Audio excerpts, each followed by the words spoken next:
we're just going live right now because we're Cool. here. Right on.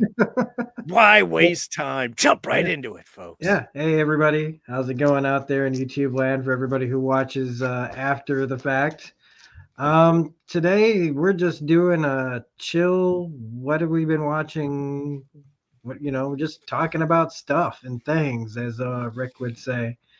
We And found a with me as wonderful always, excuse to talk. yeah. It's like I always feel more pressure when it's a new show. Sure. And even though some of these are new and are going on right now, I know I'm not going to be doing it weekly.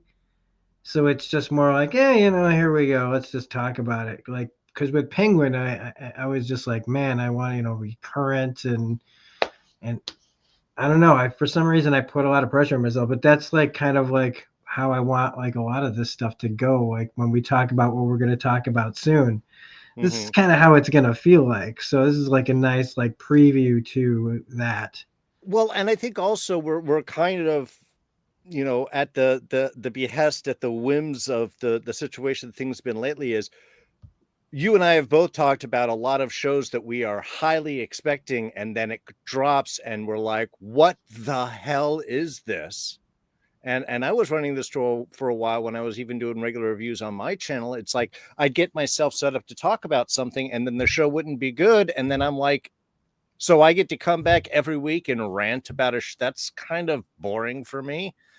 Penguin, on the other hand, was something that was like, that was so good and was doing so much. It's like you wanted to talk about every little bit and moment. So yeah, the scheduling of what shows to review or not review has been kind of hard. And I think that's why something like this, where we could just like, so what are we into? What are we watching? What's going on? Is a little better. And then if people watch these shows, then they're excited other people are watching them. And if they haven't, then maybe they'll get a chance to look into something that they'll find very exciting to see, or perhaps steer away from something maybe they haven't tried that they won't enjoy. Hey, Barbaro. Yeah, right. Barbaro in the house, man. What's up? Yeah, so I mean, since it's like chill like that, I mean, but this that doesn't okay, this is easy and this is gonna be chill, but there's gonna be some moments and I don't even know like because it's like where do we start? So it's like, do we want to like start out on a nice high note and then hit people in the face, or do we want to just get some of the hitting over the face over with? Uh, Um because we got a plenty here to choose from. We're going to be talking about all this stuff. So I mean, dealer's choice here. You're the guest. I would if you want to pick something, you can. yeah. Otherwise, Well, let's jump into a hot note. Let's start things off positive with something that I'm excited about. And when you asked me about if I wanted to have this show, this was the first thing that I mentioned. And I believe, as I mentioned, it is the only show right now that when I realize the next episode has dropped, I'm like, oh, all right, we're throwing this on.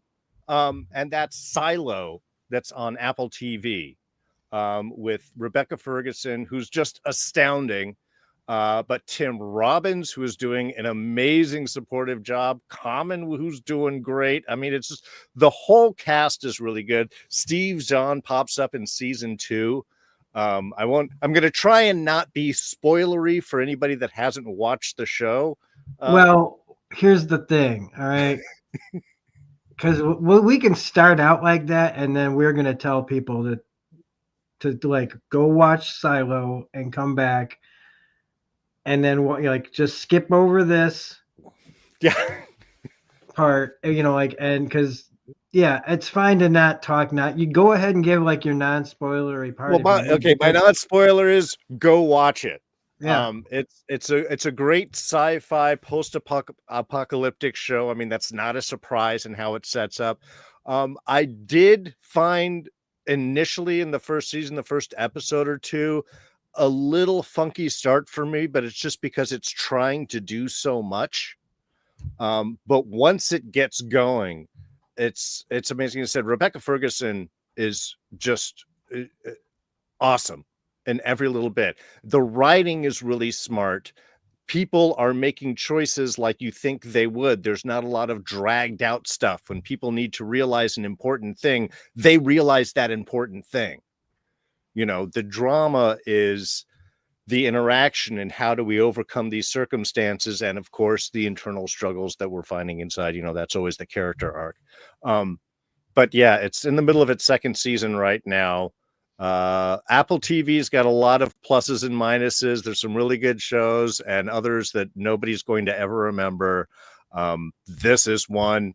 Again, the only bummer I have about this show is realizing that I'm going to be about halfway through the season and it's not going to last longer. So yeah. And I know you just jumped into that as well, didn't you? Yeah. But real fast, Barbaro again, everything good. Well, I'm in a blue state. That's about as good as I can make it. We're living, we're doing this to get by. And also Desi in the chat, awesome to see you, Desi. Yeah, I am definitely cozy. I love this thing. I try to be so careful with it. Okay, yeah. So Silo, yeah, when we talked about this and you said you wanted to talk about this show, I went, oh God, because it's been on my radar for a while. I keep saying I'm gonna watch it when I can talk about it. Sure. And I was like, because I just looked at the cast and went, oh yeah, and the plot, and I'm like, oh God, how do I not? I do this to myself, to my own detriment a lot of times, is I won't watch something until I can talk about it. So I realize I'm not going to talk about this show every week, but this is my big chance to like finally watch it. And I binge watched. I'm current. I'm up to where you are. Nice. I don't binge watch shows anymore, but I'm like, I'm going to try to get all the way caught up so that you can have a conversation with me when we get to spoiler talk about this. So it's just going to be fun for us and anybody that's caught up, because Rebecca Ferguson is so good in this show. And I love that her character, yeah, she knows things, but she also doesn't know shit. Yes. And they don't play it like she plays it like a real person who really doesn't know what they're doing in X, Y, or Z. Anybody in this show, actually, that is just every single person in here feels like a believable person and does everything that you believe that they would know how to do well or not well. And so there's no, in as crazy a scenario as this is, and maybe not so crazy, really. I mean, it's sci-fi, but like, I mean, this is like good sci-fi. It's really close to things we're dealing with now.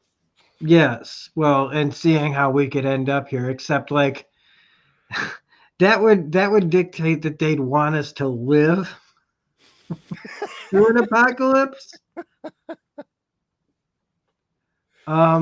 But she's so good. Common is scary as fuck. Like, he was all right on Hell on Wheels. Hell on Wheels, yeah. He was pretty decent in that. But this, man, he is really, really good. And Tim Robbins, well, he's really good, but when we talk a little spoilery, I'll go into a little bit more of that, because he is very good. And so many of the people in this, like Will Patton, when I saw Will Patton, yeah, I was like, yes. Will Patton's in this.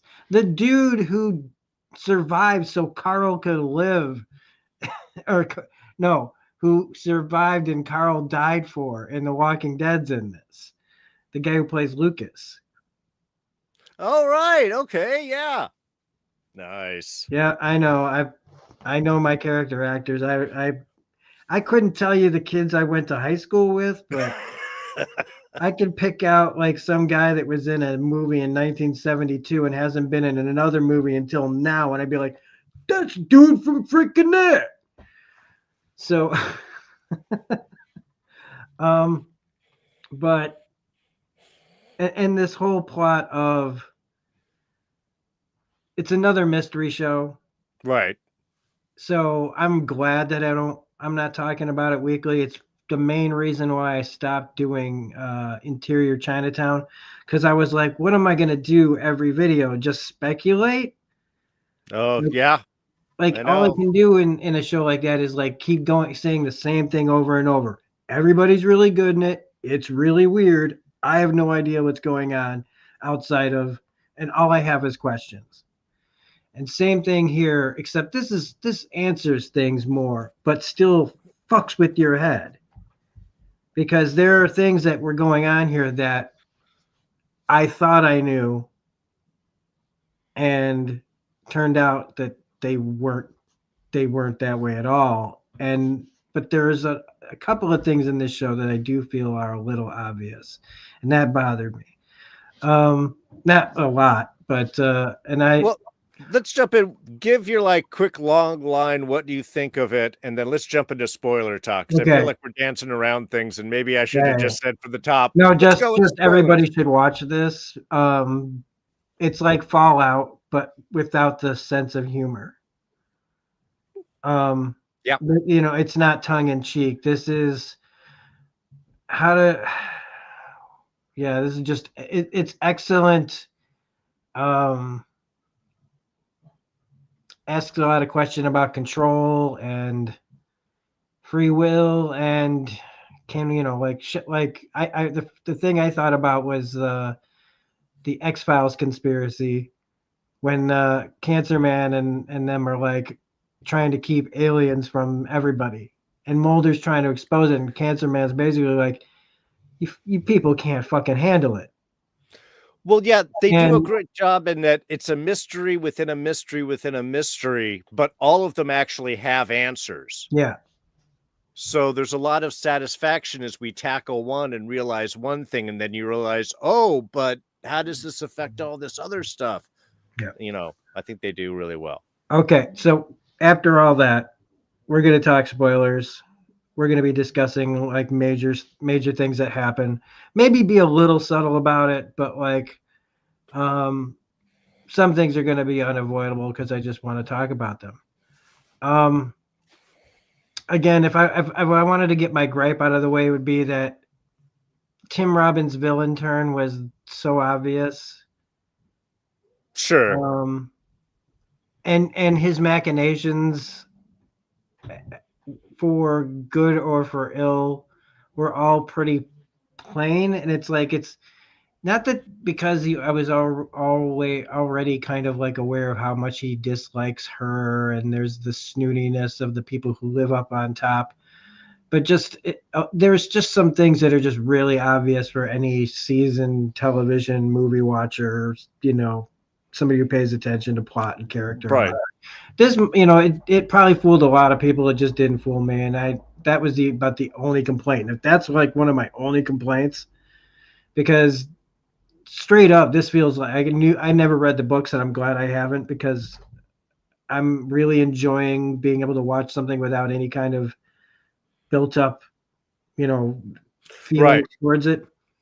It gets to stand on its own in my mind, and then if I go and choose to, check out the book or whatever it came from, then I can just be like, oh, this is good too, or maybe better, but whatever. Like it'll keep this thing fresh for me. Yeah. Um, Yeah. but How that kind of read to me was, to me, it kind of half worked, I guess, because I always saw him as scheming, but I just thought that he had his old plans and he was using this as an opportunity. And then the surprise of like, oh no, you're actually the guy behind it all.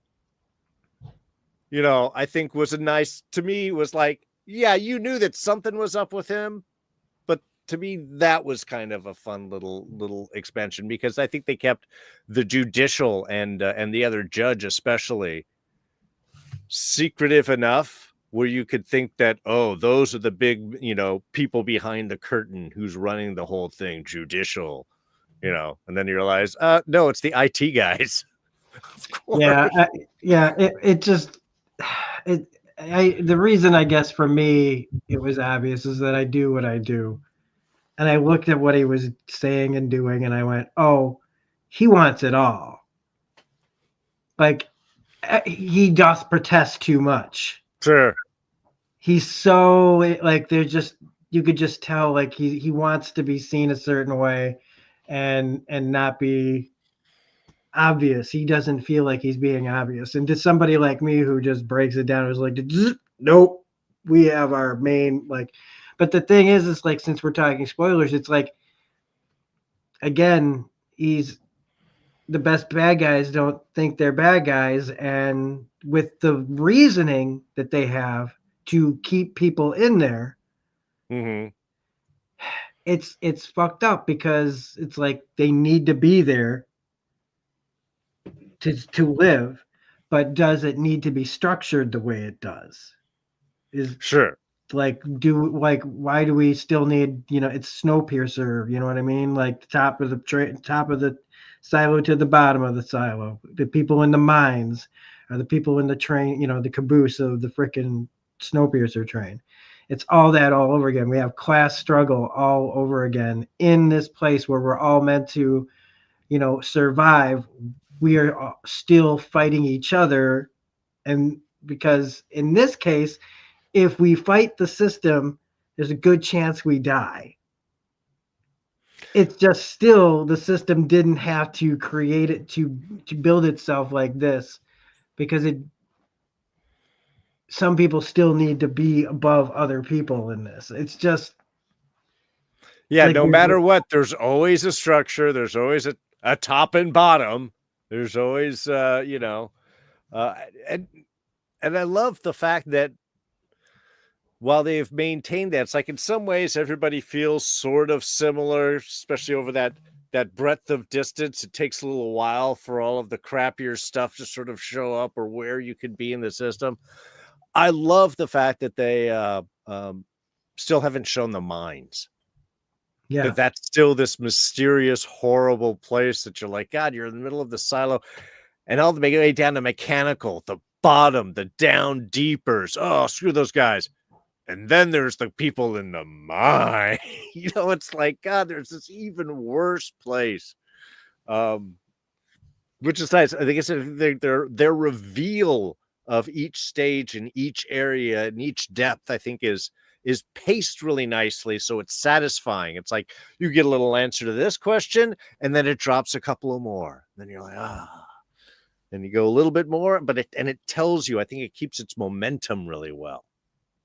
And like the way that they tell you like how big this place is by how long it takes, like you're just think I look at this thing and go, oh, how big could this place be? And they're like, yeah, you're not getting there today. It's like, what are you talking about? These are steps. Just going down some steps to a place.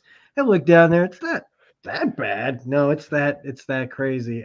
And it should feel 144 levels. it should feel to me in my brain that's always trying to break it. The show I'm watching, I should feel like this doesn't work for me. Mm-hmm. But the tightness of it all, I buy it. Even though I know these are just how do we shoot the same hallway? We didn't actually build a silo, but I feel like it's a real place and it feels claustrophobic. But like to these people, they just exist in it and it doesn't bother them. It's normal for them. And so like that to me, the whole place, one of the reasons why the show works for me is because I don't like the underground. Well, and I love that they make the syndrome that they've talked about, how their judge was like, some people don't think there's anything wrong with you, that this is just a natural reaction because the body is in a place it doesn't want to be underground, that it's a reaction to people existing down here, that this medical condition has arisen. I think is a very cool little addition. But they're also smart in the way one, from a filming standpoint, but just from a way of settling up the structure is even though you're on the top or bottom level, all of the rooms, all of the hallways, all of the setup is exactly the same. So it's like everybody gets these same pieces, but who's able to upkeep it a little bit faster? Who's able to get these stuff? Who's able to get it clean pathways and the water working nice, you know, versus, you know, whose water isn't running, whose air is a little bit thicker. And they talk about the air down below, how it's so much harder to breathe. I think it's kind of an interesting way to look at society, that like, even if we all had our bits, there would be those that have more and have it better, and those that are stuck with worse and have to deal with less. It's just how we do these things. Yeah. So, since we're in spoilers, and by the way, like I said, spoilers for a little while here. If you really don't want to know anything, skip ahead. So, like the basic premise, because we need to talk about the first episode. Yeah. So, basically, the human race, what's left of it, is in this silo. And it's about 10,000 people. You can't go outside. But for some reason, they have these windows. They're not real windows. They're like a camera, like they're a screen where they get to see what the outside looks like. And there's one camera outside that allows them to see it. Yeah, and in certain views, like certain places have views of it, and it's a nuclear hellscape, and there's bodies out there for people who go out and clean, people who break the law, or if someone says, "I want to go out," which is this is so weird because it's like they immediately just let you, but they treat it like, I guess you're a resource. So if you choose to leave, it's kind of like, well, I think they set up the scenario very well, because it starts out with somebody being sent out to clean. And they have to do this whole speech where they're like, we don't know how long we've been here. We don't know why we here. We don't know why we can't go out, but we can't. And so these are the base. So they hint that there was this revolution like 140 years ago, and that kind of destroyed a lot of information. You don't know anything from beforehand. Nobody knows what stars are. What are those lights that we see at night in the camera? Our history's been erased. Yeah. So they establish very quickly this sort of like cut off from any pre-knowledge, and knowing that is bad. And and one of the things is, if you ever say that you want to go out, they will send you out. And obviously, if you start to have questions, is my reality the way that it actually is? That's a question that might end up coming up at some point. Yeah, because when I watched that first episode, I did not have any idea. What a way to start. And this definitely cued me in that this is a book series. Yeah. Because this whole thing feels like a book. I can see the structure of the book happening in front of me. But I had no idea that the Rashida Jones was going to be like the main star. I was like, oh my God, she's going to be it. Like, she's the star of this? Like, I knew Rebecca Ferguson was in it, but I was like, maybe I didn't really pay attention to the full cast. Well, yeah, because of how they start off with, the sheriff and his wife and that whole story and everything. It starts with other stories, and then there's a lot of flashbacks. So it takes a bit to realize, to even get to Rebecca Ferguson as the first character. And which is, go ahead. I was going to say, which is one of the reasons why it threw me off, because I was in that initial, like, what's going on?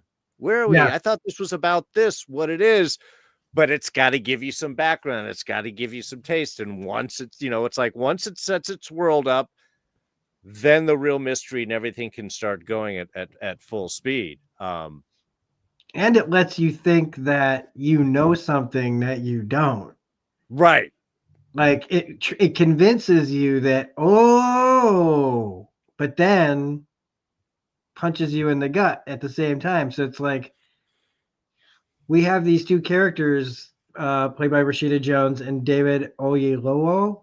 I Mm-hmm. Oyelowo plays Holston Becker. We find out like in this place that women are inserted with birth control and you have to have special permission to have a kid because there's only so much space in the silo. It makes sense. Um, but they finally get a chance to have a kid, but still doesn't work. And in this time, she starts questioning how everything works in this place, leading her down to find some crazy stuff that leads her to say she's going to go out. And she does. And she dies for all we know. Like she just falls down and it's like, oh my God, they just killed the main character. Now, that's not unheard of lately, but maybe not in the first episode. I mean, I think that was supposed to be Jack's fate on Lost. And depending on how much you like Jack, maybe that was a good thing or a bad thing.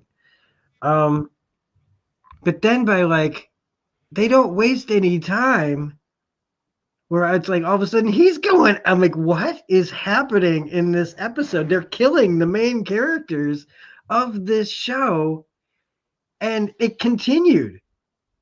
The second episode, the freaking mayor gets killed. The third They killed episode, they kill Will Patton. I they was killed like, what is so happening? many people. I was like, wait, is this Oh, just gonna be a every episode somebody else just gets wiped out?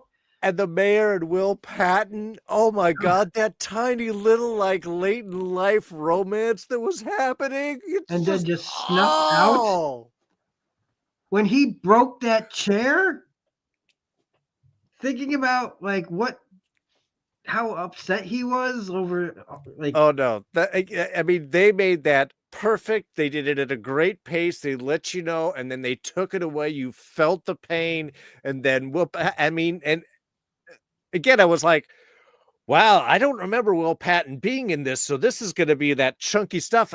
Is he going to be along? Is he the old sheriff? Is he going to be like the deputy that knows it all? Nope, he's dead. He's gone. You got yeah, no I thought he backup. was gonna be her ally. I really did. It was perfect. It was the perfect matchup. Like he's drunk and pissed off, and she's just really, trying to get to the end of the mystery, and he just wants revenge. That's the story I wanted. But it didn't change the fact that it was what they did was still like was where it really needed to go, Well, not but where I wanted it to go. they kept people's focuses, wants, desires, drives very realistic. For Rebecca Ferguson, I mean, she's the freaking mechanic. She's keeping the place alive. She doesn't want this job at all. She just want to be sheriff. But this will help her answer the question of what happened to the man that she loved. So she takes it, and that's all she cares about. She cares about none of this other shit that's going on. But because of Will Patton dying, because of the mayor dying, because of all these other things happening, she is forced to deal with it. And that is such a great thing. And she keeps her stuff so fucking real.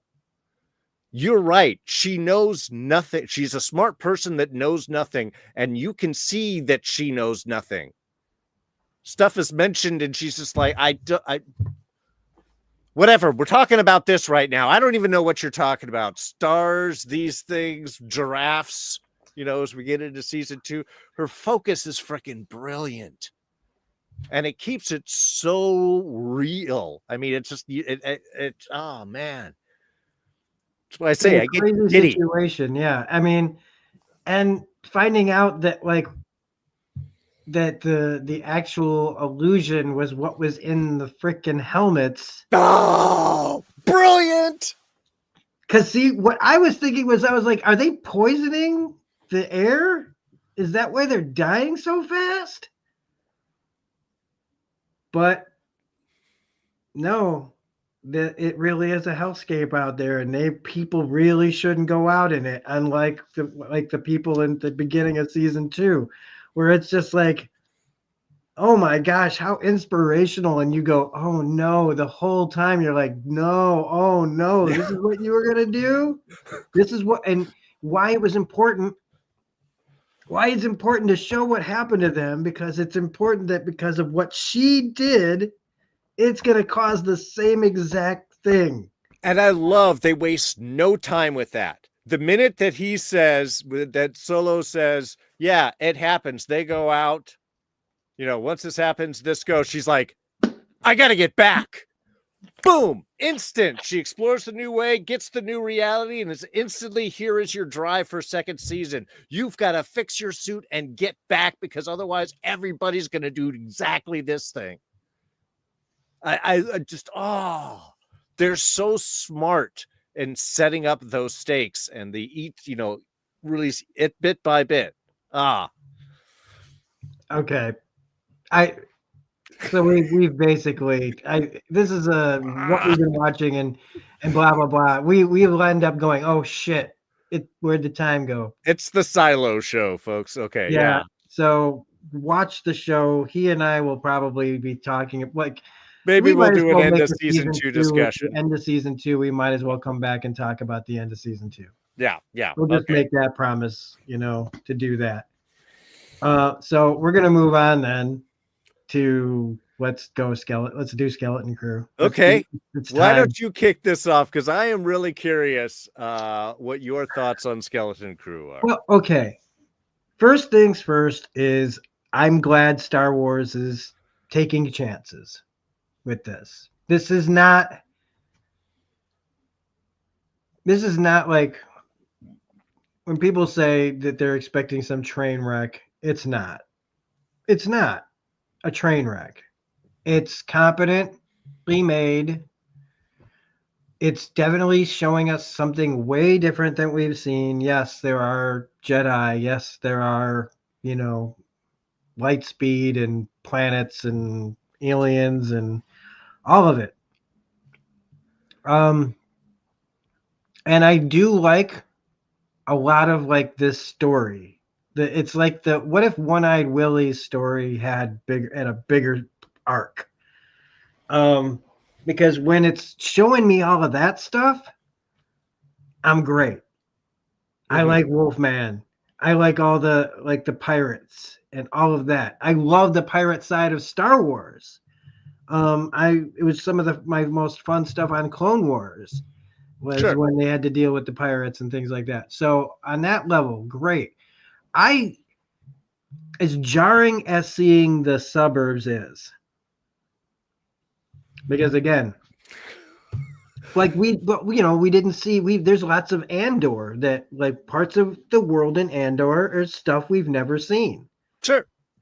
And it's welcome and it's jarring because it's so new, because we've been shown the same thing over and over and over and over again.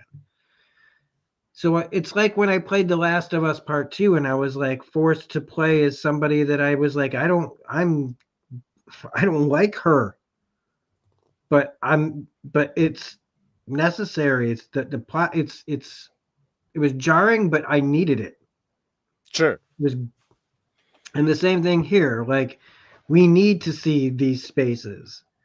We need to know that people there is schools and other jobs. It's not just Jedi fighting it out. It's people. When Alderaan explodes, it wasn't just filled with Force users and people important to the plot. Sure. Is regular ass people. So we got all that in here too. The visuals, pretty great. And I do like even I like most of the characters, Sure. but it doesn't get me with its tone. It doesn't get me with I don't feel like I know what it's going for, but for me it's missing the mark on what those movies still felt like. It doesn't even hit quite. It's more Stranger Things than Goonies, because Stranger Things is an homage to that era, And this is an homage to that homage to the regular thing. So a copy of a copy of a copy, the further down that copy goes, the lesser it feels like the thing, right? And Yeah. this is like two or three things removed from the thing that they're trying to copy toned for me. And it just doesn't land mostly. And then the main kid is so insufferable. I can't even with this kid. And if it's, I know, like Hmm. I Hmm. always try to, I really do try to, not give the kid actors a hard time because it's hard acting for probably when you're that age, trying to understand things that maybe you don't understand and having to have somebody explain how you have to act like this. Um, but I can't. And it makes me want to, like, there were so many times where I'm like, I'd stop watching and I'd give me like 10 minutes of like, all right, go back in. Um, it was fine, but if it's for what it's trying to do, it's not fine for me. So it's like I'm half enjoying the show. Well, it's interesting that you mentioned Mike, because we're actually, my wife and I are in a Stranger Things rewatch, which gives me a great comparison for kid stuff versus Skeleton Crew. I mean, one, their tones are very different. And I mean, I guess short response to me is uh, Skeleton Crew is, not for me. And I am fair with stating that right now because you're right. Tonally, it's very silly. It's a silly sci-fi fantasy, which again is fine. It feels very Disney Channel, in that sense. And it feels like a Disney Channel adventure. Actually, it's funny because what it feels like this show was originally pitched with, hey, what if four kids from our world found a spaceship and got launched and lost inside Star Wars and then had to find their way back?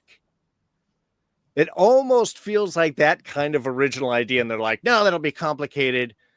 Let's make them from their world, but it's a lot like our world. We can get the whole kids on bikes feel, as you mentioned with the Stranger Things bit, and their little adventures. But it's like where Stranger Things can deal with kids and their relationships in a even a fantastical but more believable way. None of these kids' problems, especially our insufferable lead, feels like any of their problems are actually real. They're like real problems, and you have society that's going to punish you for missing an exam, but won't let you know that the security found you after having an accident. So what?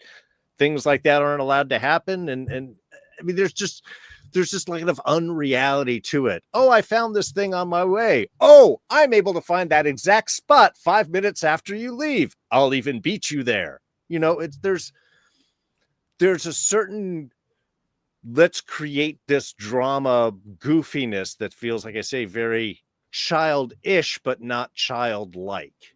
Yeah,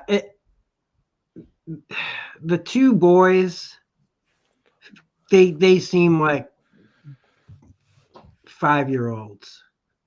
Yeah. Like they and the girls are too old. That's probably part of the problem.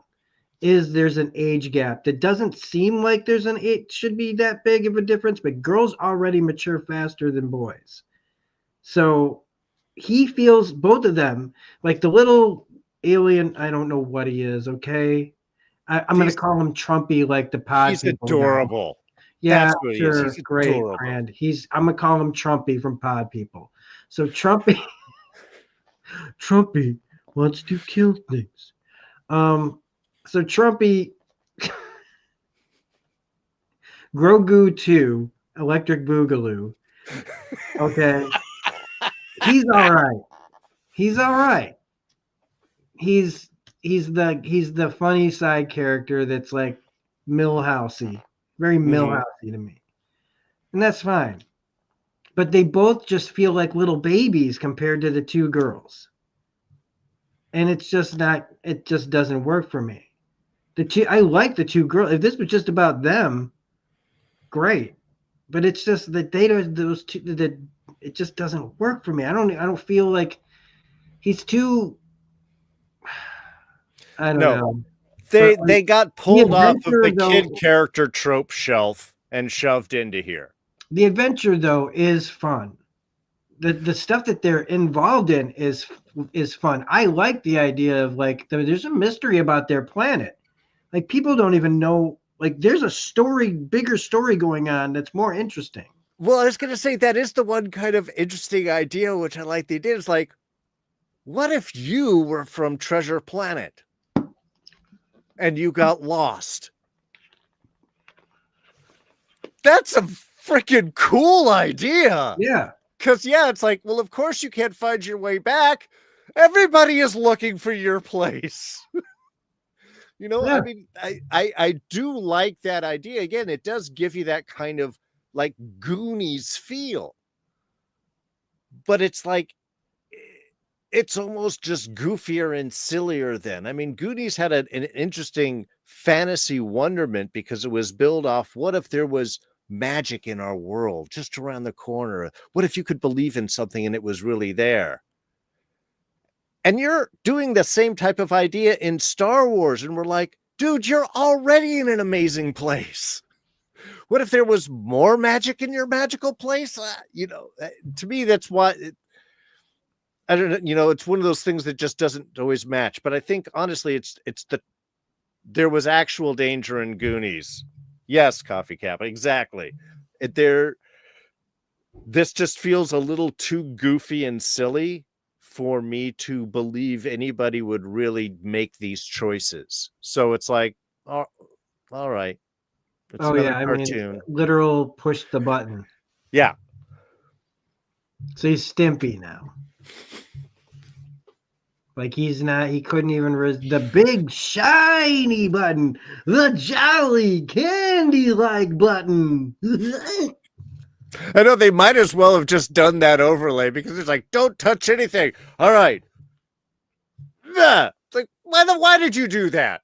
Why did you do that? It's the history eraser button, you fool. You deserve everything that happens to you now. Right? It's not that wonderment mistake or that, I couldn't do it. It's like you intentionally did something stupid. Yeah. But then in the end, like you say, it's not for you. And I basically sound like it's not really for me. And so it's just kind of like, that's fine. You know what I mean? It's fine. I'll watch it with one eye open, trying to. You know what? I'm just gonna fast forward to the pirate parts. That's what I'll do. I'll just skip. I'll do my own editing of the show. I've done that with other things where I just know it's like skipping the Anakin and Padme scenes in Clone Wars, Attack of the Clones. You just like you skip some of that stuff, you actually have an all right movie. Yeah, and you're right, Bill. Bill Casey in the chat. The kids will love it. Probably. Kids will love it. Yeah, you're right. Totally will. It's for the kids. Yeah, and that's why I say it's like I'm not trying to criticize it at all.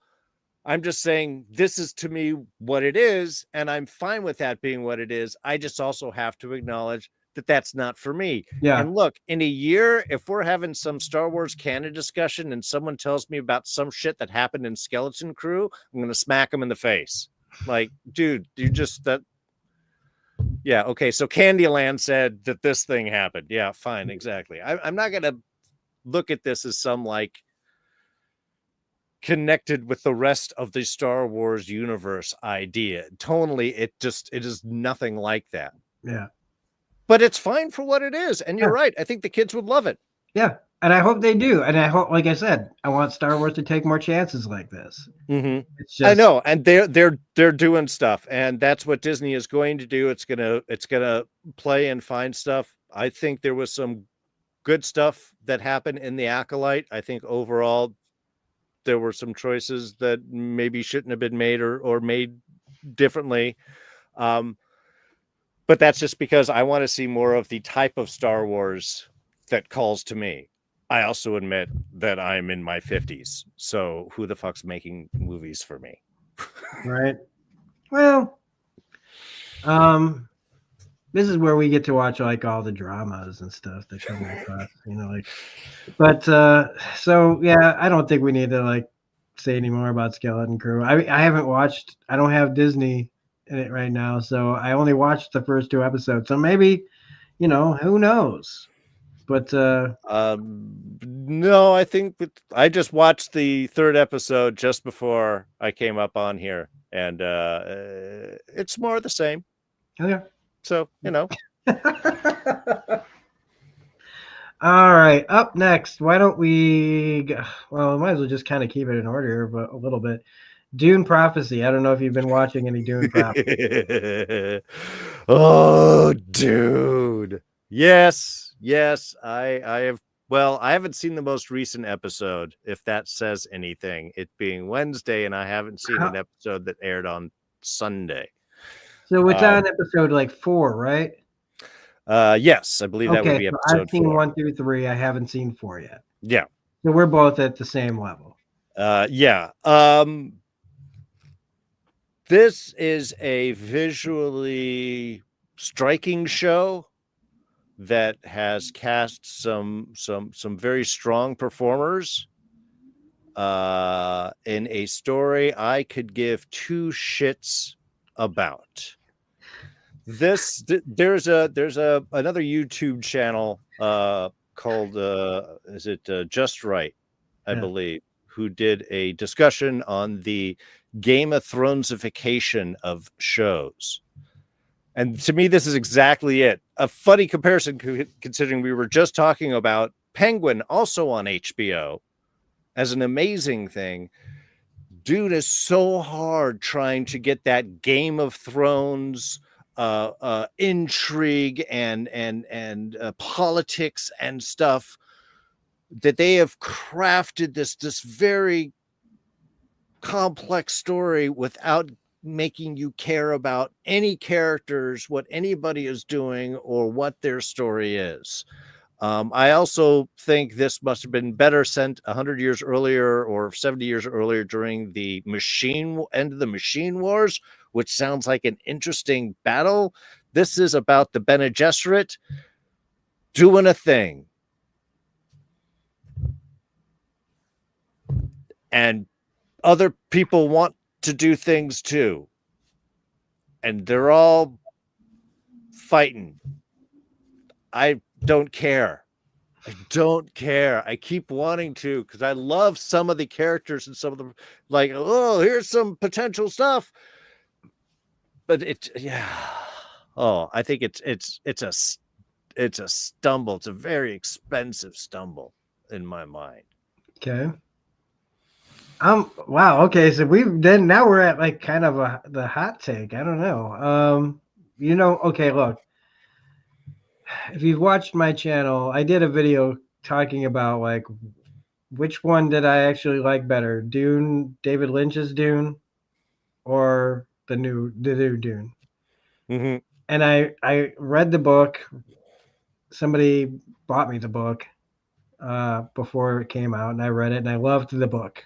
And I liked there was an energy to it. I thought the characters felt alive, and when I watched I watched Lynch's thing, I went, well, I mean, it's dated, but goddamn, they're having fun, and I like these characters. And I watched the new one, and it was really boring to me. I preferred the Lynch one because it just was it was fun. Oh yeah. And I'm not saying that the new ones are poorly made or anything. It's just I felt like the characters were lifeless, and the only one who was having fun was Aquaman. And dude, how are you gonna beat Sting and these space tidies? I will kill you. But like I know it's cheesy, and I know that by like you look comparatively, yeah, this is better made, and the costumes look like this, and la la la. But they didn't have all that stuff. But like in '84, like the Sandworm looks amazing, the Baron looks amazing, the practical effects and all of that stuff that I grew up with so that I can tolerate, I guess, maybe a little bit more. Or maybe if you're just not having fun, you can see all the cracks or whatever more. But I was bored, and mostly it's because I even though I read and I liked these characters in the book, to me the movie cared more about the plot than the characters. Here, I'm going to ask the And, big important question here, and I think this is the defining question for everyone. Harkonnen or Harkonnen?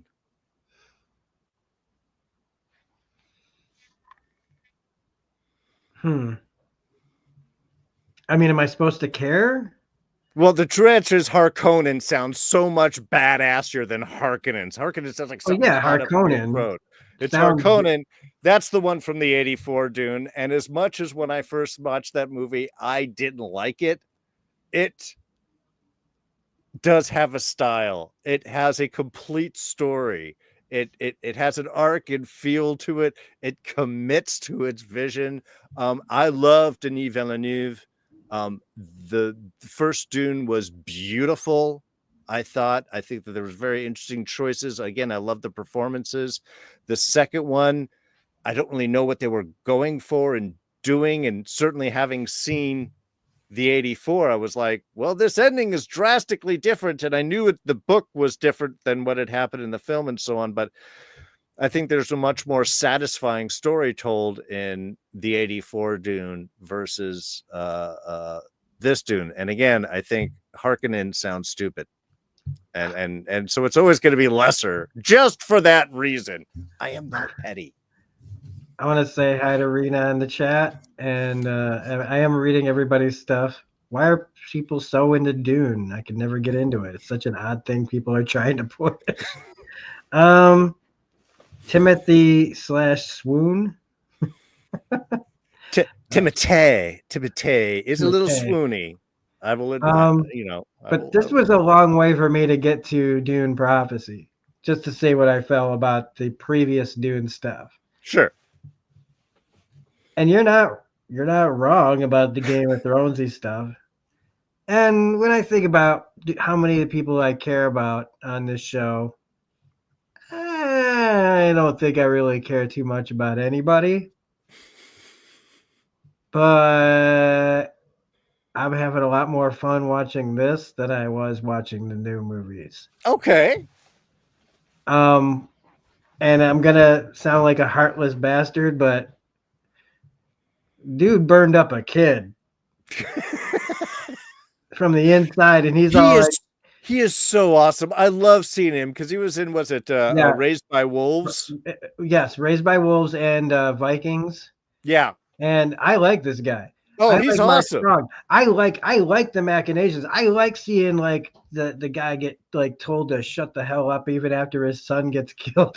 Like I I like the Bene Gesserits, like the difference between Olivia Williams and Emma what's her name? I always get her confused with another British actress. Who's the main Emily Watson? Emily Mhm. Watson, right? I think so. I think that's right. Um, Yeah, and her younger version of herself, who was from that the end of the fucking world show that was on Netflix. I, I really like. I like seeing dark characters. I liked seeing Olivia Williams's character, how different she is. I liked the whole like the when they poison and that process of like what they're seeing and shit. I like the mystical side that they're showing to this world. The fact that this guy survived like a worm attack and it's done something to him, and they don't know what to do about this guy. I'm enjoying the nuttiness of all of it. I guess right I'm on. enjoying like watching this show, but understanding exactly what you're saying though about it being Game of Thronesy, because it's like, yeah, when all of a sudden they're just like this big hardcore sex scene, I'm like, why? What is this for? Yeah. I Um, think I think a little less of the sex, a little less of the intrigue, and they could have like done more with the story. Again, I think it's to me, it's like it just got through one too many production meetings. Yeah. But I totally see what you're saying too, because yeah, there is some interesting stuff here. It's just I know that I have to push myself through it because it hasn't made me care about any of the characters, what they're doing or what their motivations are. You know. Yeah. I'm watching it through the lens of like these people are all messed up. Like these groups are all messed up. Like seeing more of the universe and the importance of spice and seeing how the basically behind the curtain, like Dune just shows us Arrakis. Right. That's it. This is showing us a bunch of places.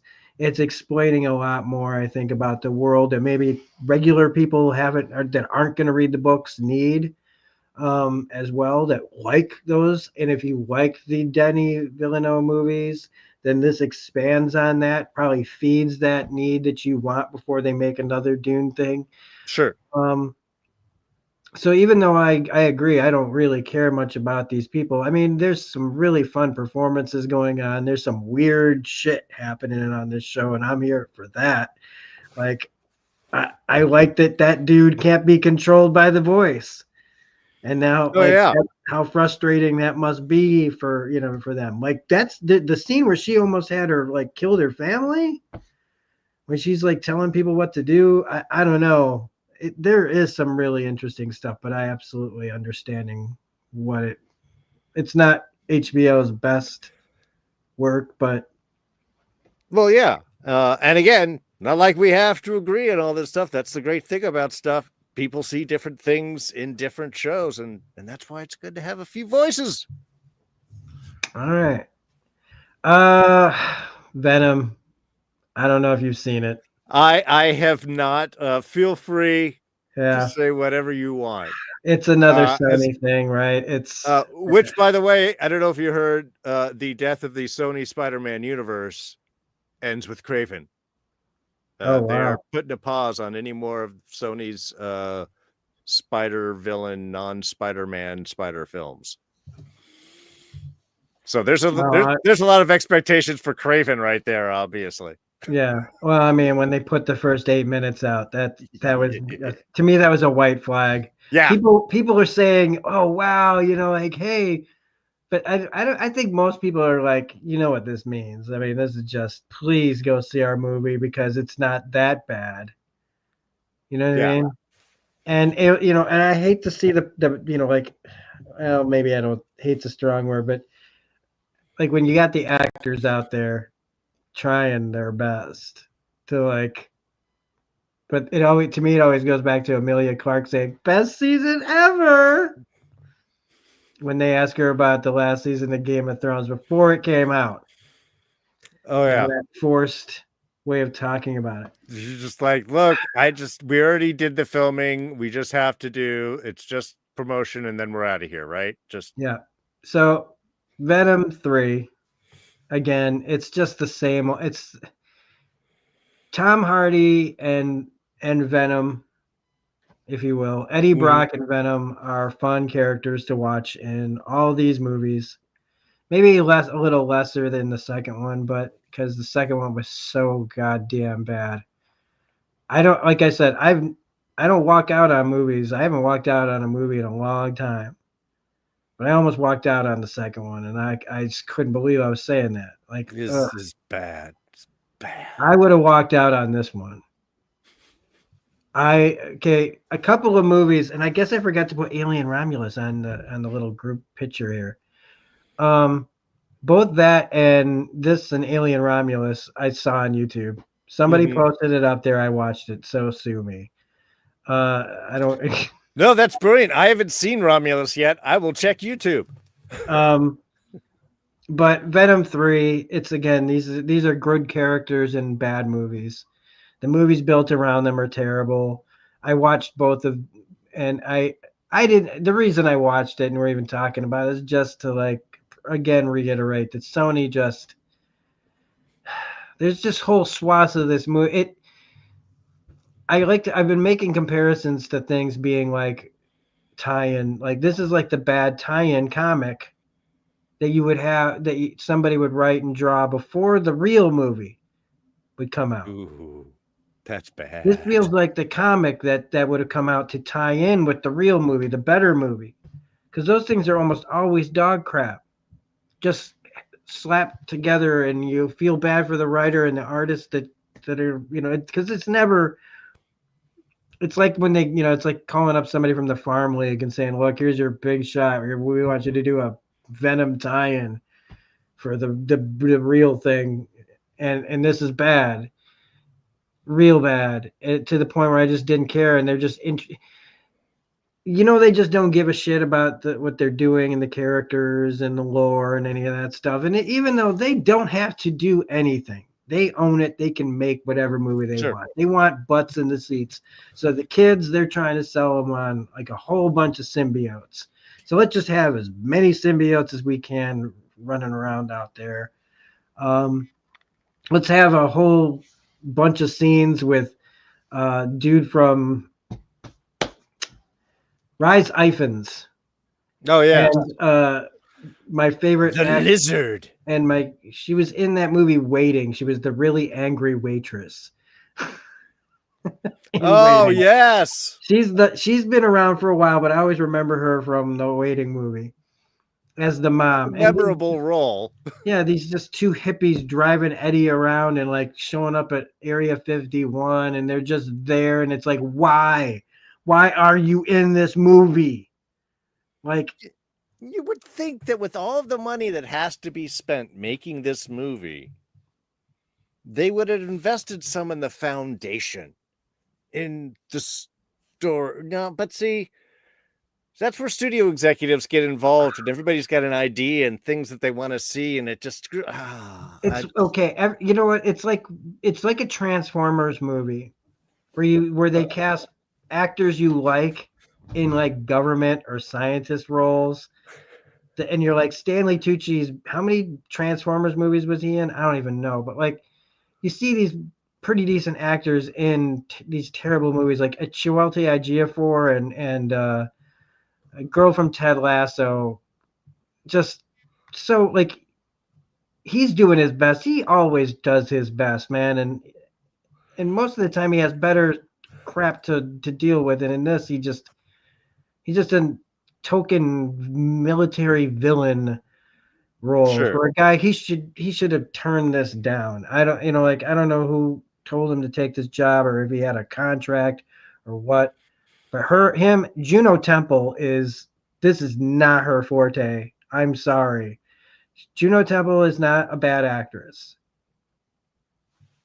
I don't think that she's a bad actress, but this is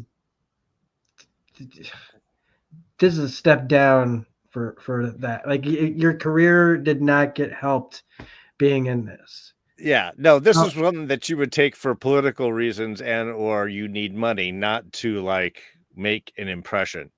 And again, this is an R-rated character that they've somehow made biting off of heads lose any kind of impact, where it just feels like a cartoon when it happens.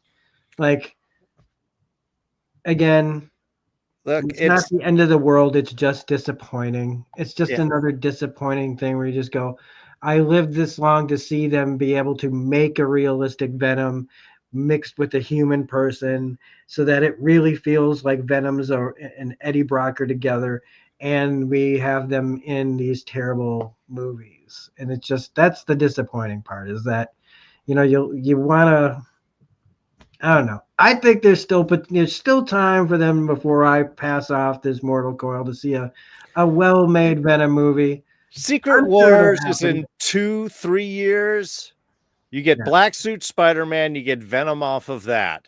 Okay, you just had to wait to get it done right, and then they will have their Spider-Man 6, 7, and 8 all lined up, and that'll go amazing, and they can really bring in all of these other people, and Marvel will write it for them, and yeah, that'll be fine. I'm so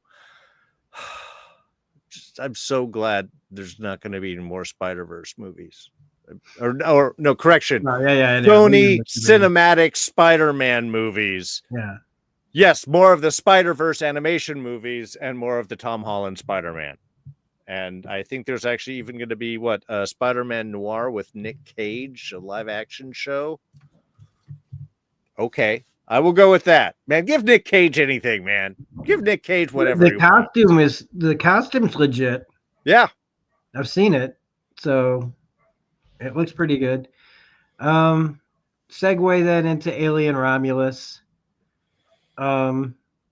I said to people that asked me about this movie, and there were people were asking me about this movie, and I always say, like, what I like about this movie is, I mean, look, there are multiple aliens in this movie, Okay. but for the most part, there really is but it's brief, I always say the alien on its own by itself is just inherently scary. I I will always be terrified of this thing. So on that level, they always get me. Nice. I liked the nostalgia in this because I'm not looking for that much. I'm the guy who likes Alien Resurrection. Sure. And part of the whole thing also is you have to be afraid for the characters and care, even if you didn't spend that much time with them. We don't spend that much time with the Nostromo crew to know that we didn't want anything really bad to happen to these people. Right. Right. Aliens, on the other hand, you already know what you're in for. Big guns, more aliens, a whole bunch of people are going to die. It's just that. Tell me what Wierzbowski looked like. Come on. Hair color, anything. Nobody knows. He's just a name. Alien 3, again, still one alien. It's not great. It messes with things that whatever. I like Fincher a lot. But it's still when the thing's up in her face, I'm terrified. Iconic image from Alien 3. And so with this, and same thing with Resurrection, even though there were more aliens, I had fun with that movie and I liked those characters. I really did. Most of them anyway. There was always going to be fodder in that movie, but like there were stakes, and I liked Winona Ryder, and I still felt like Sigourney Weaver was good. But in this one, even though I was scared of the alien, and I love Kaylee Spaney, and I love the dude who played her robot, her android or whatever, being politically correct toward the robots now. I thought that part, their arc, if this had just like their parts and stuff were really good, but the rest of the cast I didn't care about. It looked good. I actually enjoyed like kind of the plot of why this is happening to them. The greater like thing with the Wayland and still with. I don't want to. You're going to eventually see it, so I don't want to spoil everything. But yeah, no. I would have watched it already, except it's on Hulu right now. Yeah. And I didn't think to check YouTube. I would rent it, except it still says $20 for rental. Oh, but yeah, no. It's an alien film. I love those things. But like, I'm gonna watch it. Yeah. There's a version. It's not the same robot, but there's a version of an android from one of the previous movies that I was like, I don't care if it's in here. It would make sense that there'd be more than one version of this. Sure. Of this robot. So I liked seeing it basically kind of play the same role as if like and think the same way, but maybe the programming is slightly different. Like, so there were aspects. There was a lot. They were really trying to again make everybody happy, and so in the end, you just got this like hodgepodge of all kinds of alien movies in one. Mm-hmm. And it's like just be one movie.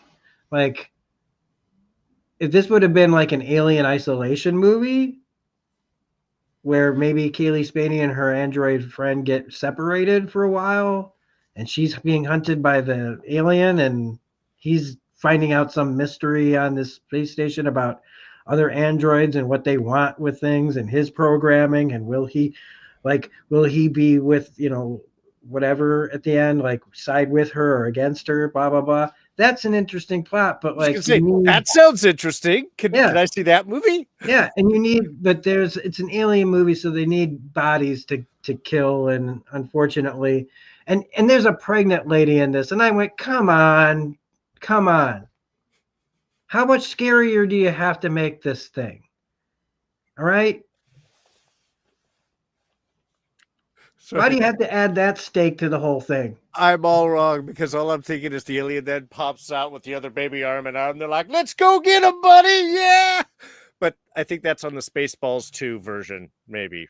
Sorry, Well, I'm very wrong. There's something very well, wrong with it's me. messed up either way. There's some really messed up stuff in this. So I mean, it's fun if it's your first alien movie. It you could do worse. I like it enough. It's not something I'm gonna buy. I would watch it again, but not right now. You know what I mean? Like it's Okay, whatever. It's just again another alien movie in the end. sure. If you're up for being scared by an alien, it will deliver the goods. There's no threat to the number 1 or number 2 position in your alien list, is what you're saying Yeah, here. it's better than 3. Yeah, well, It's it's better than 3. It's better than Alien Resurrection. Mm, see, I yeah. almost feel like Alien Resurrection is the campy one. Oh, it is. Oh, by far. Come on. I did well. You got Ron Perlman in there. I never really put it like that before. But like, so it's the fun one. It's got the So I don't know. Like, I don't like ranking these kind of things because it's just it depends on my mood. You know what I sure, mean? sure. So it's fine. You know what I mean? Like, it's not as bad as I thought it was gonna be. I cared somewhat sometimes, but not all the time. Uh, up Well, next, let me let's tell you see. something you should care about. And I Hmm, don't know, have you seen the Arcane animated series on Netflix? don't have Netflix. Okay. Well then it's Arcane League of Legends. I guess it's off the League of Legends game, which is a fighting game, which again, I know nothing about it. Yeah, Um me neither. the first season was astounding. Mhm. The animation style is beautiful and exacting. They've got a character who is going insane, Jinx, and you really feel that insanity. I think it's Haley uh, Steinfeld. Seinfeld plays her. Um, but most of the rest of the cast, in fact, I think all the rest of the cast, except for Shura Agdashlu, who's in fucking everything. But the whole rest of the cast is all like just serious animation actors. Um, anyway, the first season I so highly recommend. It's a beautiful story. It's astoundingly well done. The animation style is top notch. And the second season just dropped last month. And I was very much looking forward to it. Little saddened when I heard that this is it. They're not doing a season 3. They may do other animation stuff in this kind of universe world, but this story ends, which I was kind of bummed when I had heard about that, but was like, okay, that's fine. A good focus story, go out strong, whatever. And while the second season was very good, it's very different than the first season. That's a much more, they try to do a lot more story, cover a lot more time, a lot more sequences, a lot more character, big arcs and changes and stuff. And all of them are good, but it also feels like, okay, we got a lower budget this time and we're not going to be able to continue. So there's some animation style changes that are consistent throughout, which make it look like this is a cheaper way to still do it good, but not as expensive as if we did our regular animation style and storytelling through all of this. So there's some tonal shifts, there's time shifts, there's some character bits. It's like they suddenly take a much bigger story and try to compress it into one season, which, works and don't works. It's not as impressive and impactful as I think the first season was. So I would definitely recommend checking that out if you're at all into any animation projects. You don't have to know anything about the game because I don't know jack about it, but I could tell it's a fighting game from the way that it plays itself out. But it's a really personable story, especially the first season, and they can tear that. It's basically for these two sisters. And with the second one, but they just make some different choices I was not expecting. I'll put it at that. I'm currently letting my Netflix stack up good stuff. Yeah, do that. When I go back to it, I'll have a bunch of stuff to talk about because I already know that there's a few things that I want to check out on Netflix. Well, you'll want to see Rebel Ridge for sure. Oh yeah. So I will hold off on any discussion on that. I did just see it. I think you'll enjoy it. Oh, cool. Well, all right.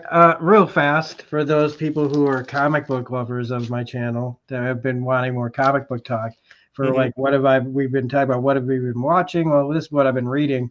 The Ultimate Universe that's going on still. It's basically all I read now from Marvel is this universe. I've gotten rid of most of my subscriptions, and like Ultimate Spider-Man is by Jonathan Hickman is still fantastic. The new like Ultimate Universe Avengers, the Peach Momoko's crazy ass Ultimate X-Men is wild too. I'm digging the Ultimate Universe quite a bit, where the Ultimate Universe's Reed Richards, who became the Maker and is one of the best villains in Marvel, as far as I'm concerned, is like what he's done to like what they've done to make this universe different from the original Ultimate Universe, removing heroes from the, removing their origins and making sure things didn't happen so that he could have this universe his own way, is still consistently really, really good. And the new DC thing, I finally found my jumping on point for at least a few books. Absolute Wonder Woman, where she's like, what am I doing here? Oh, I was going to ask how the Absolutes were. I've heard good stuff about Absolute Wonder Woman, where she's like raised in hell to be like basically the god of war, in my opinion, is just it's you know what I mean? Like I've never been into reading DC comics. Too much lore. I can only spend so much money, but it's fine. It's great to have this like really dark universe where there's nothing heroic going on until now. Absolute Superman is the best version of. I'm glad Kal-El is different in this. I'm glad that he's like, he knew his parents. He's a working class person when he ends up on, like, he's the S means like slave to his planet, and his powers are different. It's he's not Kal-El that like he is not a boy, like he's a good guy, but and it's barely scratching the surface. And Absolute Batman is, outside of one plot thing that I just don't think makes it, goes too far with the premise, where Bruce doesn't have money. He knew his mom, he knew his dad for a while. He's not privileged, he's not a billionaire. Okay. Like his mom is still alive. Alfred was never his butler. This guy is like self-taught. He was like in an orphanage. And the only part about the orphanage that I didn't like is it's filled with who are going to be his villains. And I thought maybe two, but like he's best friends. He's doing this double life as becoming Batman, and his friends are like Penguin and Killer Croc, and he's not Killer Croc yet. Sure. Wayland, but like, Edward Nygma. Joker's not his friend.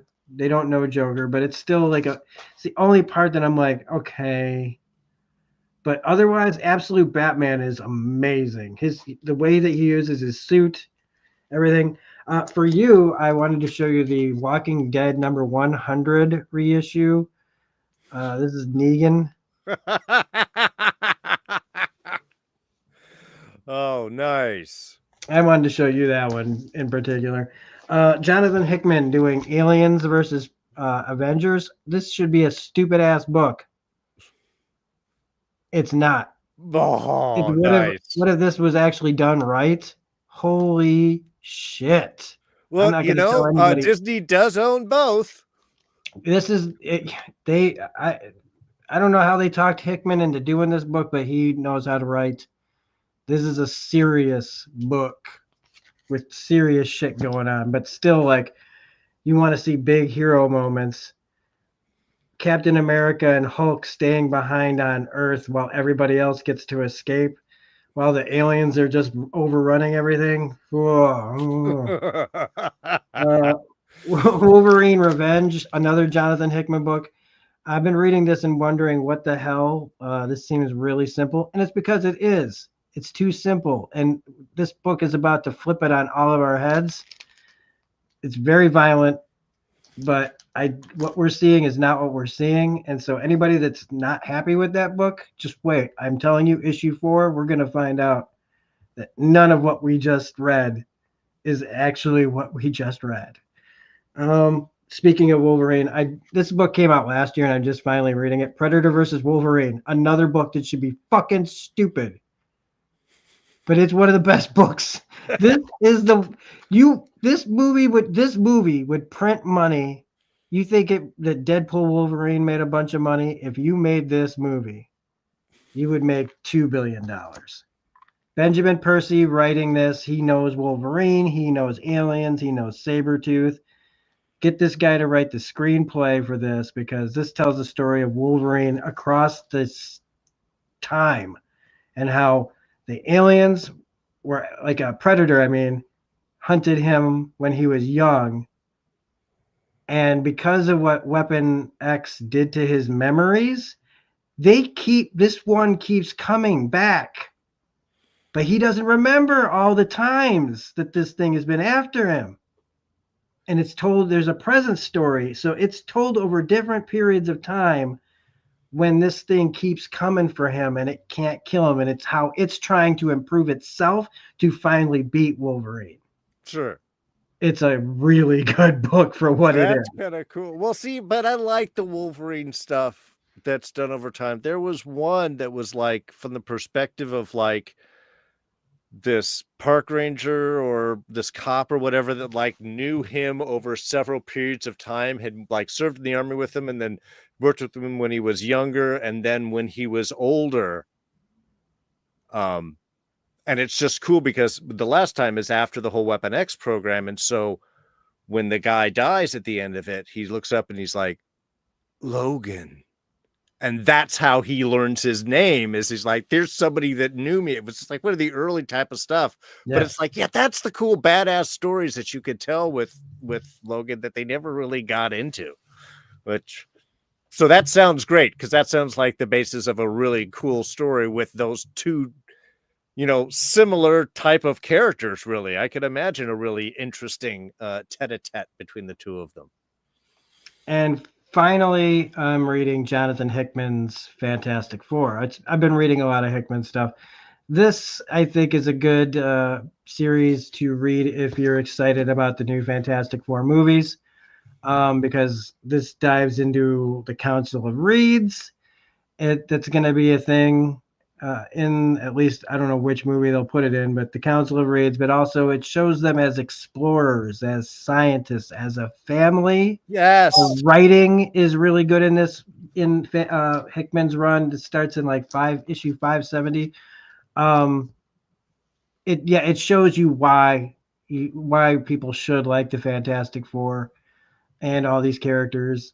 So I've just been boning up on that and appreciating all that really good stuff that they're doing, that's possible with the Fantastic Four. Nice. Back then to what we're regularly talking about. Have you seen The Substance? I have not. I think I'm out of it for these couple of last little choices of yours. So Okay. dive right in.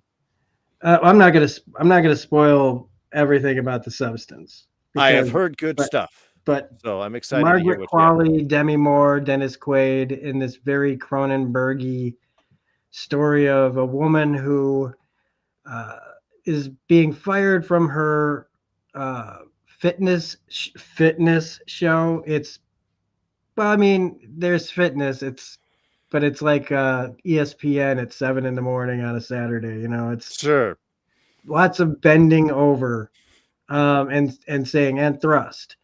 Uh, but she gets fired from her job because she's too old, and she eventually finds this procedure that allows her to make the perfect version of herself. It's a copy, it comes out of you, fully formed as a younger, prettier, better version of you. But it's essentially you. The catch is that, like, every 7 days, you have to switch back. So while you're laying there in this like kind of vegetate like this coma where you're fed intravenously, your other goes out and lives and has that better life. But you have to be when the young version comes back, the old version gets 7 days, and she's got to both back and forth, keep switching back and forth. If one of them misses for any possible reason, that 7 days, things start to go wrong. Sure, of course. And it goes wrong pretty quickly when the younger one just does not want to go back. And when the repercussions are immediate and not fun, uh, a back and forth between these wills. I don't even know if it's wills that you want to say it, but like, I guess it would take will to leave somebody on the bathroom floor for a long time, because knowing that when you switch back, they're gonna know what you did, and they're gonna things don't. Demi Moore doesn't look very pretty after a while. Yeah, I imagine, the cost of this would, especially when you say Cronenberg, Yeah, is it going to get in a pretty direction? but it's a pretty. I'm okay. First off, Demi Moore. I wish that she had had a career that, like, if I wish there were more movies like this in her repertoire, Sure. because I think she's capable of it. Margaret Qualley, on the other hand, has been in like a bunch of amazing projects that I think even eclipse her mother, Andy McDowell's career by miles. So she's continuing to take on roles that I like I've said before, I don't like to use the word brave when it comes to acting, but it's definitely you take a lot of chances with your career, uh, and she's taking a lot of really interesting chances, and they're paying off with like excellent films and performances. And she's Mhm. great in this as well. Dennis Quaid, he is ridiculous in this. Um, and the way it ends, I couldn't even. I could if I don't want to. You have to see it for yourself because it is just insanity. It's it's it's saying definitely talking about things that this is a cautionary tale to the extreme. Mhm. It definitely is saying things about beauty and the perception of like what we put on women to be beautiful, but also like it's a lot. But it is bonkers. I love it in the best possible way. It is not going to be for everyone. This is not for everyone. I want to state that straight up. Don't come That's crying fair. to me if you hate it.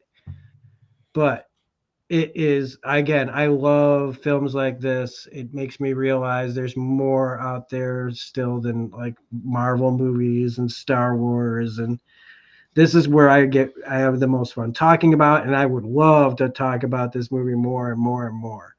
Um, Even as in just absolutely, I'm watching it just with my jaw on the floor, um, with how bonkers it gets. So Nice. that's that. We're in the final season of What We Do in the Shadows. Taika Waititi and Jermaine Clements, now long running series based on their movie about vampires, getting a documentary crew following them around for 6 years. I've loved this show for a really long time.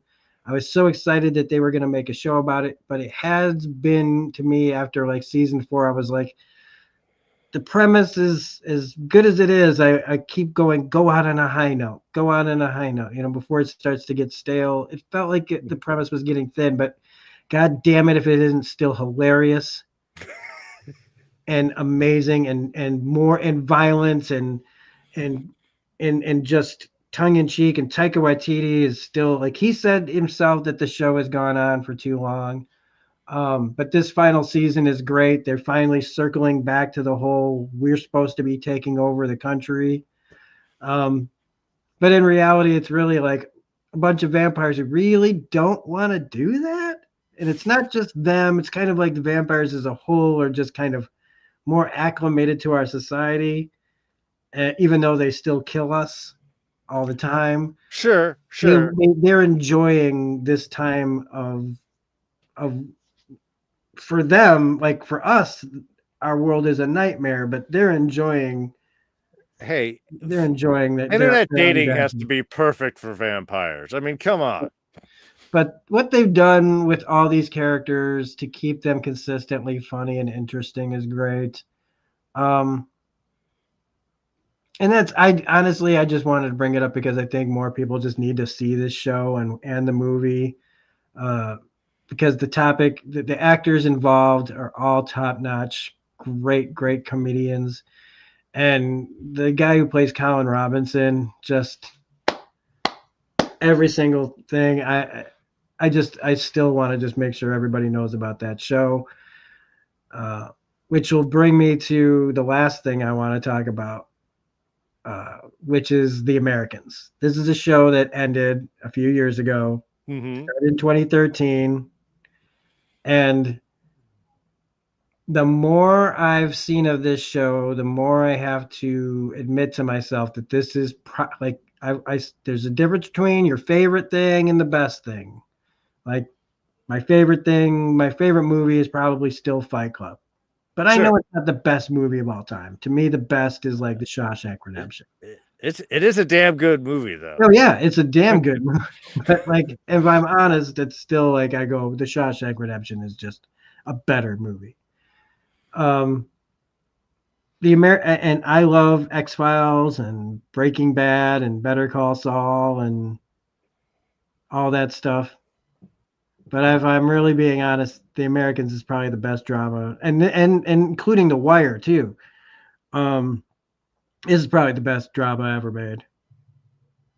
And I know that it's like a very difficult subject matter for a lot of people that are just it's non-starter watching a show about KGB agents in the 80s, uh, during Cold War, and it just like why would I watch them? Well, they're not heroes. But if you care about story and character, and you also like want to know really about perspective of like we only see things from the way that we are like from our perspective in this country of what we think of what we're told about other countries, their motivations. We have all this like, oh, let's go get those people, and when you see things from the flip side, and it doesn't just like show a reflection of their country but our country and what we're willing to do to get ahead, to destroy other countries, to keep things bad for everyone.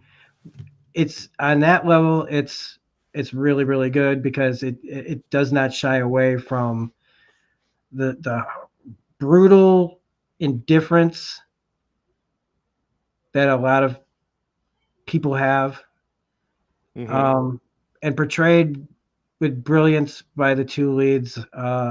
Matthew Reese and Carrie. God, why I'm blanking now on her. Um, Felicity. God dang it! I Yeah. don't know. Not gonna be helpful there, but yeah, I hear you. No, I've got to do it. Like Carrie. Wow,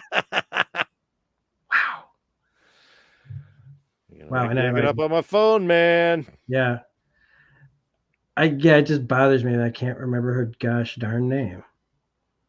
I just finished watching this whole Carrie Russell. There you go. Sorry, and Noah Baumbach as the FBI agent. Every single thing about this show works on almost every level. I don't know if there's an episode that I would cut out of this show. Um, it lasted for 6 years, and it shows how you can change by being around something for so long, but also you can change by just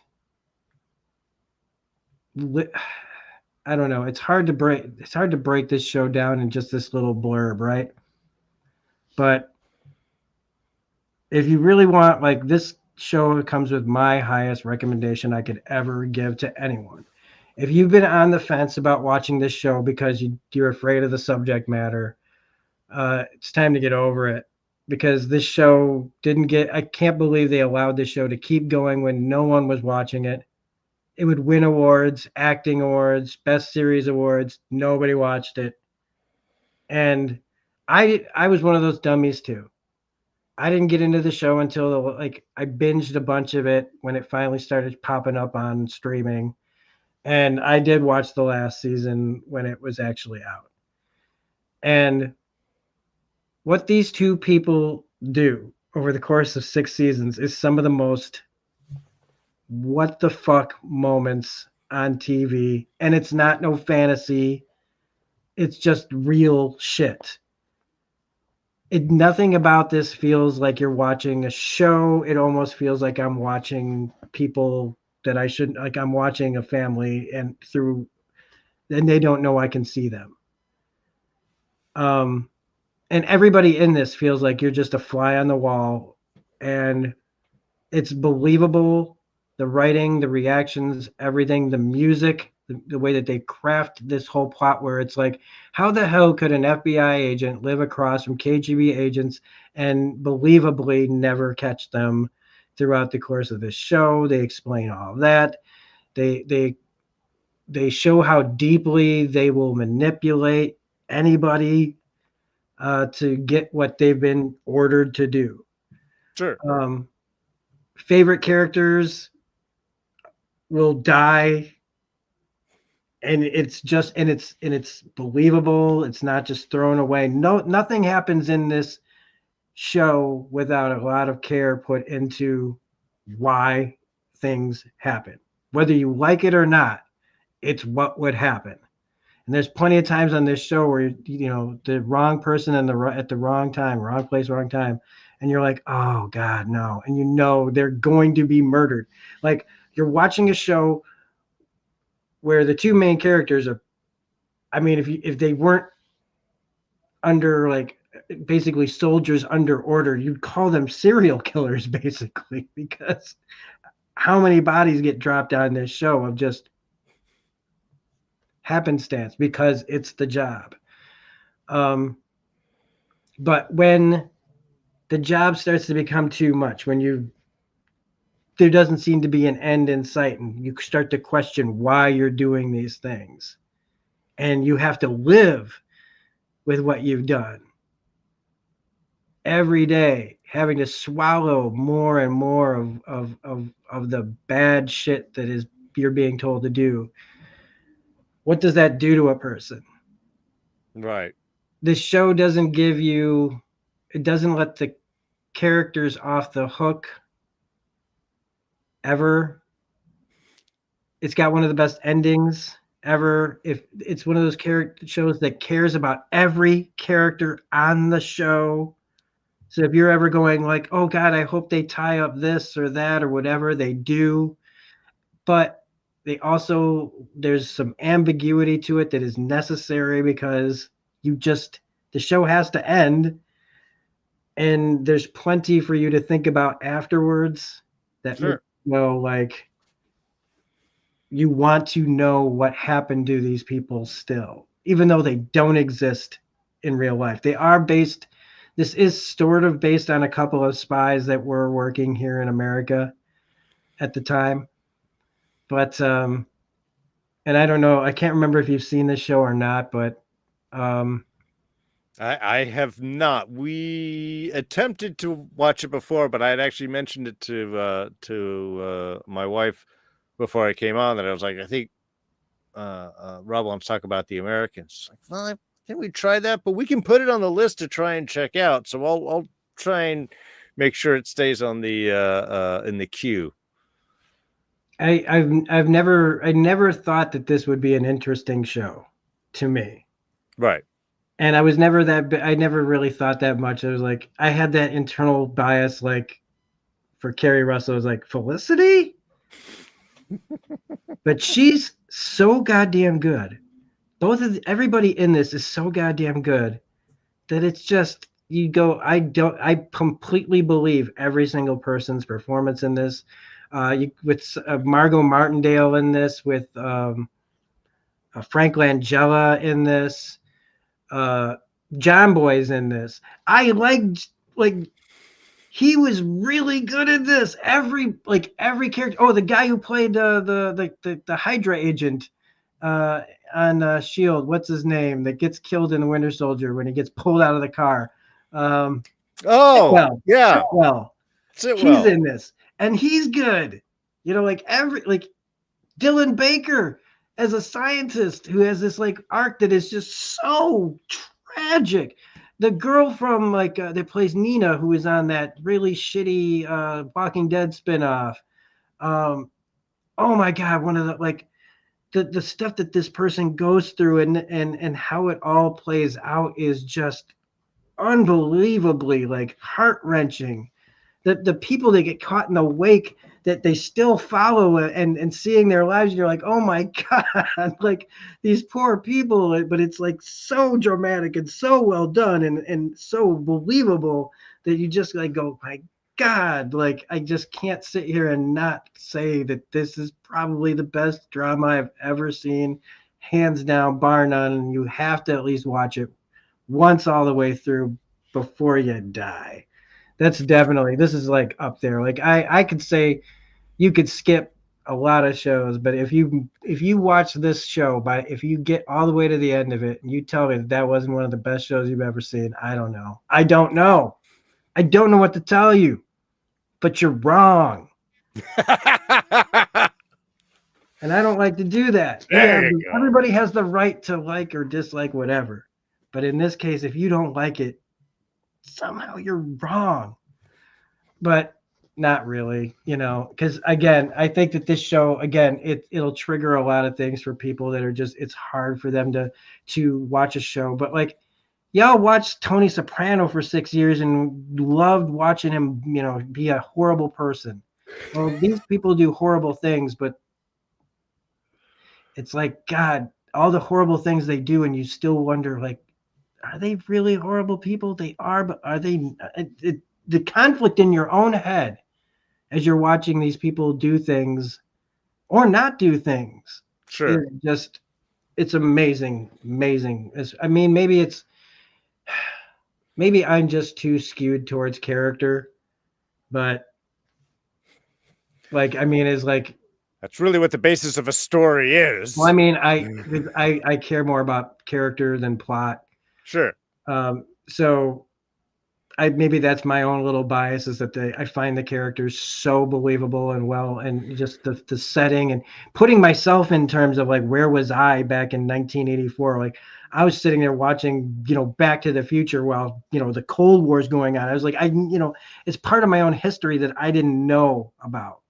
Right. And to me, it's also like a history lesson. And I love learning more about history, as dramatized as it is, or fictionalized as it can be, because surely if this many bodies actually were dropping, There'd be news. There'd be stories. You'd be hearing Yeah, that on the weekly news. Yeah. yeah. But a lot of this is based on stuff that, like, the guy who created the show was like ex-CIA, so it's like there's a lot of legitimacy to the way things operate and go on. Sure. So that's it. That's my piece on the Americans. If at some time during my life, if it's possible, I would definitely be doing every episode discussions for this show. Like, if this was out, if this started right now, oh my god, I would be kicking myself if I didn't talk about this show every week. Um, so So basically, look for Americans reviews coming up on Smoking Gun Reviews at some indeterminate point in the future. yeah, at some point in the future, dot dot dot Yeah. dot dot dot dot dot dot dot dot dot. Right after D's next D's reviews videos. All right, man. I don't know. Do you have any other things you want to I talk don't about? think I can top that one. I mean, I'd be talking about like sad stuff or anything, but so no, I think you cut all that. Yeah. Most other stuff I'm watching is like, History Channel stuff or Survivor. It's about to wrap up its season, so I just started watching the second season of Shrinking on Apple Plus. Okay. I liked the first season of that. I like this. Harrison Ford is great. I like the cast of it. I really like it. It's a really good show. Yeah. Severance comes out. Severance is coming up next month. Yeah. Look, I mean, unless there's something physically wrong with me that I couldn't like get to the keyboard to start a stream, we're talking about Severance season 2. Sure. I am. And you can join me if you want, but you're welcome to join me. I don't want to pressure you at all. But I might join some of that discussion. I will make a full commitment right now, but I mean, I'll probably end up rewatching season 1 before season 2 comes out anyway. I'm going to rewatch season 1, and in some fashion, I'm going to talk about that too. Yeah. At some point here in the near future. So, yeah, I know that you're doing your thing over with Mark. That was a great video, by the way, for City on the Edge of Tomorrow. Thanks. That was a really great video, really great discussion. Yeah, that was a fun one for those who haven't caught over on Enchantment of Eternity. I've been joining Mark with his countdown, the top 25 top Star Trek episodes. We just did number 4, City on the Edge of Forever from the original series. And yeah, that was a really fun discussion. I hadn't seen that episode for a while.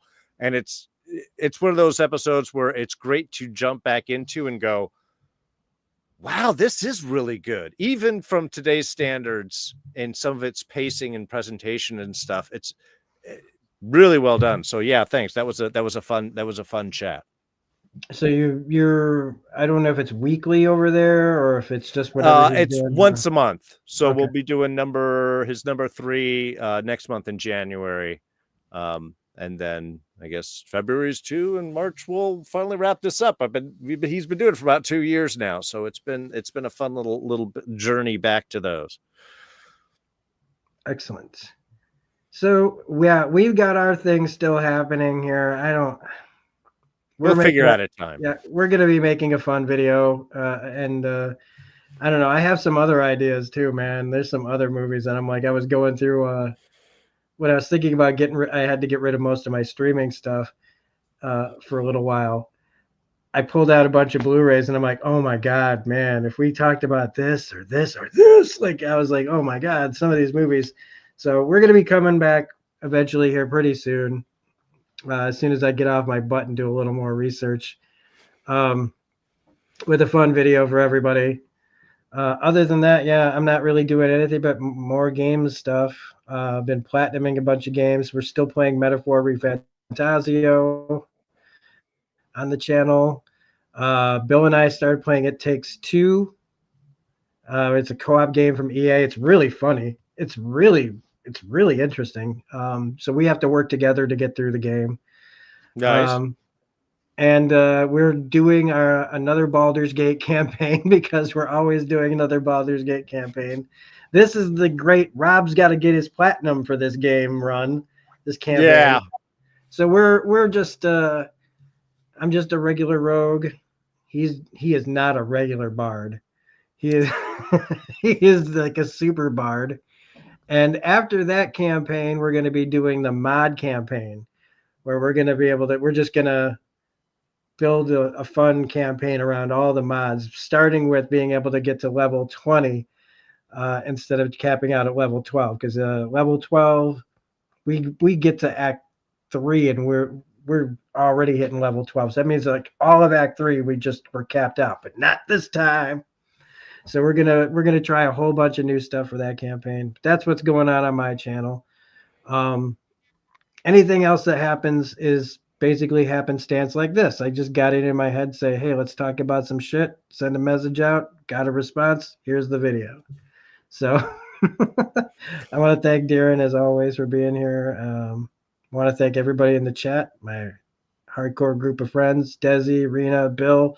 You were all here. I don't know. I didn't see Deborah, but hey, everybody's got to do other stuff sometimes. So for everybody who watches in the archives, I don't know. Do you have anything left? Do you want to say anything? No, that sounds great. No, Just stay tuned on all this. We'll probably end up doing another Talk About show, and yeah, we've already given you hints of shows that we will be talking about. It is almost the end of the year too. It's like, geez, this is kind of a good time to do a video like this. Yeah, this isn't exactly the best. Well, kind of the best or whatever of the year, but yeah. So have a good day, everybody. This is a stupid way to end the video, man. going out big. Yeah. Don't forget to hit like and subscribe. Like I forgot to tell everybody to hit like and subscribe at the top of the video. So if you made it this far, you might as well subscribe. Otherwise, I don't know why tortured yourself watching me and him talk about all this stuff. So and hit the notification bell so you know when new stuff drops.